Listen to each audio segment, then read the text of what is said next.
Hi kids, today we're going to be reading Flat Stanley and the Firehouse. Stanley Lambchop lived with his mother, his father, and his little brother Arthur.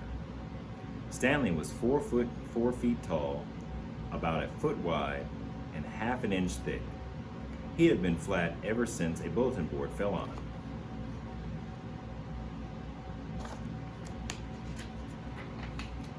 Stanley's family found it handy having a flat boy at home, and Stanley didn't mind helping out.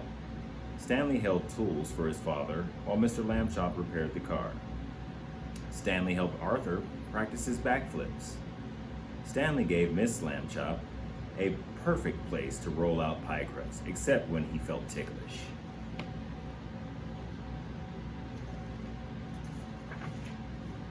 Stanley made a good stencil, too. Hold still, said Arthur. Stanley held his breath as Arthur traced him carefully. Children all over the city were entering a poster contest for fire safety month. I hope we win the trip to the firehouse, said Arthur. Me too, said Stanley. I have always wanted to slide down the pole.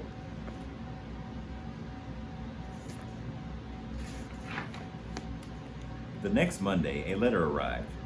Hey, guess what? Shouted Arthur. Hay is for horses, Mrs. Lambchop said. Try to remember that, dear. Sorry, said Arthur. Guess what? Our poster won the contest. We're going to the firehouse on Saturday. Mrs. Lambchop clapped.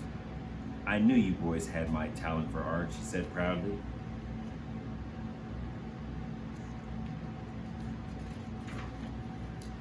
Stanley and Arthur practiced fire drills all week long. Arthur crawled around the house on his hands and knees. Stanley did the stop, drop, and roll, mostly the roll. At last, Saturday came. The Lambchops drove to the firehouse. Welcome, bellowed Chief Abbott. A puppy bounced at his feet. Arf, arf, arf, arf. Don't mind Spark, said the chief. He's still in training.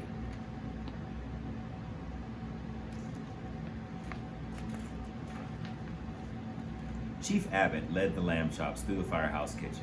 We firefighters cook up some tasty meals, he said. Mr. Lambchop got out his camera. He took a picture of a pot of chili. Everyone went on to the bunk room. Very nice, said Mrs. Lambchop. Can I see the truck, said Arthur. Of course, said Chief Abbott. He led everyone down to the garage. Stanley was disappointed. He had wanted to get there by pole.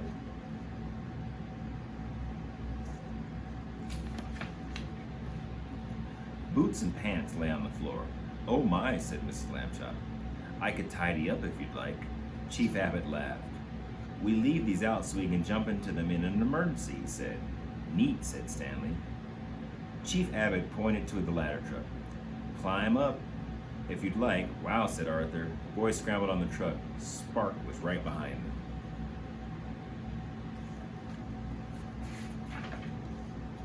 Suddenly, the alarm bell rang. Chief Code 9 on Oak Street, called a firefighter. The chief turned to the Lambchops. How would you folks like to come along a rescue? A rescue? Will it be safe? Asked Mr. Lambchop. You bet, said Chief Abbott. Code 9 means a cat up a tree. Probably Furball again. Mr. Lambchop looked at his wife. She gave a little nod. Yes, yelled Stanley and Arthur.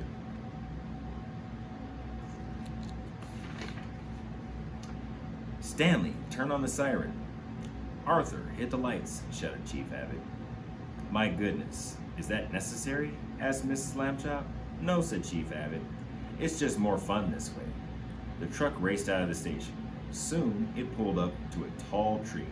A tiny cat shivered at the top.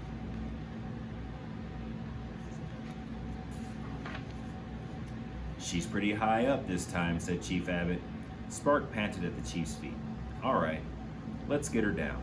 2 firefighters raised the ladder. The Lambchops moved out of the way. Chief Abbott climbed until Furball was just a few feet away. Good kitty, he said, stretching out his hands. Come here, Furball.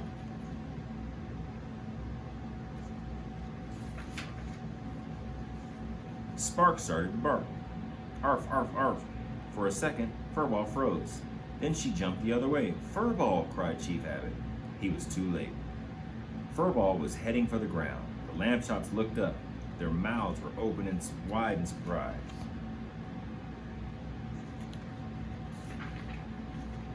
All at once, Stanley threw himself onto the grass. "Grab my hands," he told his mother. Mrs. Lambchop grabbed his hands. "Grab my feet," he told Arthur, but Arthur didn't move. "Hey!" shouted Mrs. Lambchop at the top of her lungs. "Grab his feet!" Arthur blinked. He grabbed Stanley's feet.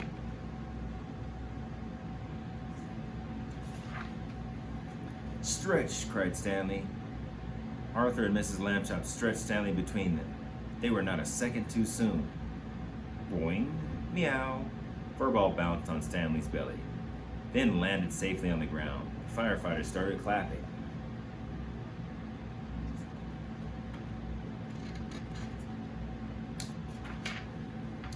Arthur and Mrs. Lambchop stood Stanley back up. Arthur looked at his mother. "Hay is for horses," he said. "Remember?" Mrs. Lambchop grinned. "Good work, Lambchops," said Chief Abbott, racing over. "How can we ever thank you?" "Well," said Stanley, "there is one thing."